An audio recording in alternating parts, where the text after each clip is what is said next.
హరహర మహాదేవ్, రక్ష రక్ష గురుదేవ్. ప్రేమస్వద దివ్యాత్మ స్వరూపులైన మీ అందరికీ కూడా కామధేను శుభాశీస్సులు తెలియజేస్తూ, జనవరి 1 నూతన సంవత్సరముగా అందరూ కూడా అనుకుంటూ ఉంటారు. కానీ అది నూతన సంవత్సరం కానే కాదు. మన భారతీయ సనాతన ధర్మము చైత్రమాసంలో వచ్చే ఉగాది మాత్రమే మనకి నూతన సంవత్సరం అని అందరూ కూడా గమనించగలరు.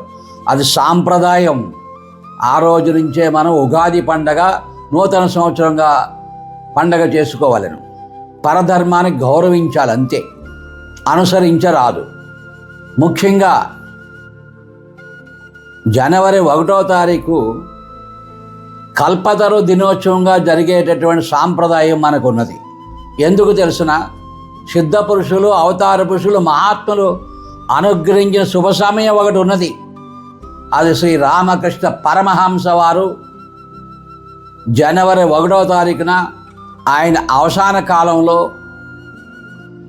కలకత్తా మహాపట్నంలో అనేక మందికి తన స్పర్శ ద్వారా, చూపు ద్వారా, మాట ద్వారా ఆయన అనుగ్రహం చేసిన శుభ సందర్భంలో అందరికీ కూడా వారి వారి యొక్క మనోభావాలు, దివ్య దర్శనాలు, ఆనందం కలిగింది.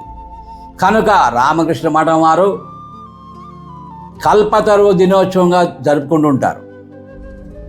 అలాగే ఇప్పుడు మేము చెప్పే గొప్ప విషయం, మద్గురు శ్రీ శ్రీ కృష్ణ పరమహంస సిద్ధ గురువులు, శతాధిక వృద్ధులు అయినటువంటి మద్గురువులు 1996 జనవరి 1వ తారీఖున భక్తుల అందరి సమక్షంలో ముక్కోటి ఏకాదశి పర్వదినమునందు వారి పాద స్పర్శ ద్వారా పునీతులయ్యి ధన్యాత్ములయ్యారు. వారికి మద్గురువులు అనుగ్రహించిన కారణంగా వారి వారి కోరికలన్నీ కూడా యోగసిద్ధి, భోగసిద్ధి, ఇహపర సౌఖ్యాలు రెండూ లభించి ఈరోజు అందరూ తరించి ఆనందంగా ఉన్నారు.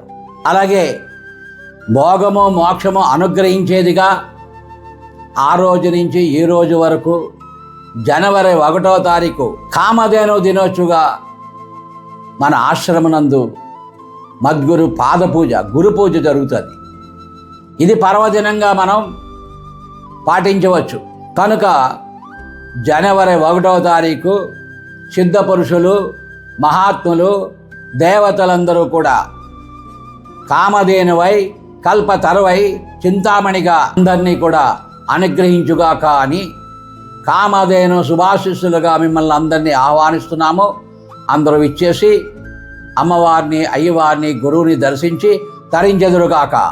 హర హర మహాదేవ్, రక్ష రక్ష గురుదేవ్.